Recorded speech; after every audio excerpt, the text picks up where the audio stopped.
नमस्कार मु राजलक्ष्मी आपण को राजलक्ष्मी किचन को स्वागत करुछि। आज आमे बनैबा को जाउछंती बादाम पकुड़ी। तेबे आरंभ करबा पूर्व कहबा को चाहछि हमर चैनल को सब्सक्राइब करंतु एवं लाइक शेयर कमेंट दियंतु। तेबे चलंतु आरंभ करबा हमर रेसिपी। बादाम पकुड़ी बनैया पई कोन कोन सामग्री चलंतु देखिनेबा। एठी रखे जी बेसन, लंका गुंड, हळदी गुंड, चाट मसला, गरम मसला, लूण, भूसम पत्र, शुक्ला लंका जगह मु रखी कंचा लंका। बादाम पकुड़ी पई मु एठी नेजी आधा किलो बादाम। बादाम को प्रथमे आमे धोइबा।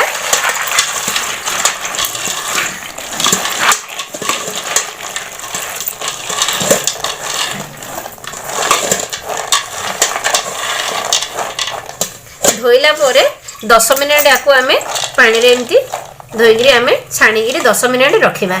काईना बादाम चोपा तो पानी रे भिजिगिरी बाहरी आसीबो। आको मसला देले बादाम रे भलो से लागिबो। बादाम धोइबार 10 मिनिट हे गेला। एबे आमे पकेबा 3 चम्मच बेसन,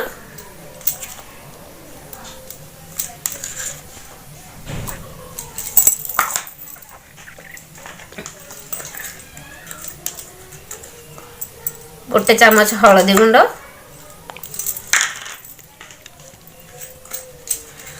गोटे चम्मच गरम मसला,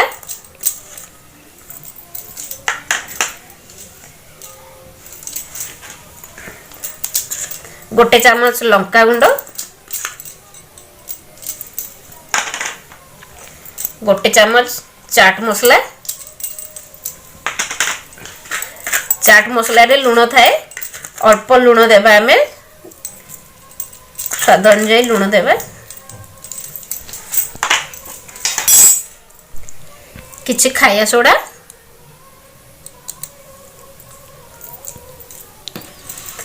एठी आमे पकेबा भूसम पत्र, कंचा लंका। आको आमे अल्प पानी देई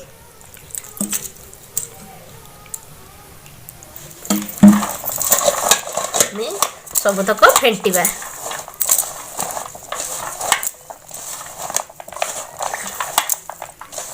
बादाम रे सब मसला लागला तक आमे फेंटिबा। भलो से बेसन लागिबो जेंती।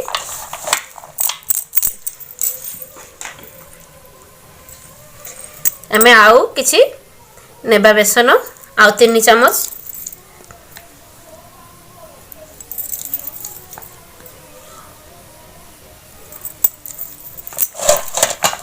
देखंतु एबे आमे किछि हेंगु पकेबा स्वाद पई। आको आमे फेंटी आमे 10 मिनिट रखि देबा। 10 मिनिट परे आमे आको छाणीबा। वर्तमान हमर एबे तेल गरम हे गलानी। आमे आको छाणीबा।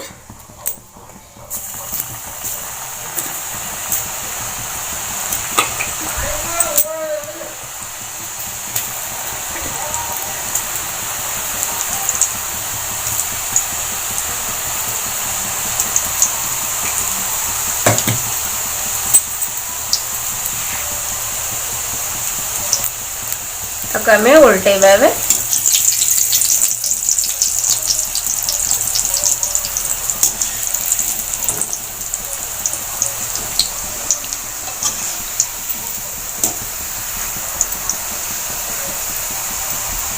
बंधु हमर एथरो बादाम छाणी हे जाय छी। एथरा आमे बाहर करनबा।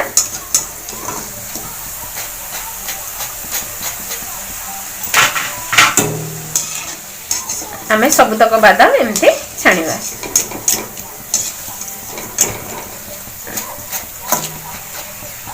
हमर प्रस्तुत हो जाय छी बादाम पकोड़ा।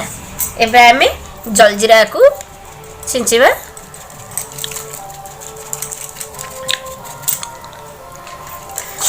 जलजीरा को आमे गोळेबा। एमती छाणीला बेले जो गुड़ा हो जाय ताको आमे गुड़ा को भी खोली खोली रखिबा आराम से। देखंतु हमरो केमती बादाम क्रंची हेची। आको आमे चाहिले स्टोर करी भी रखि परिबा। आमर वीडियो को भल लगिले लाइक शेयर कमेंट सब्सक्राइब करंतु।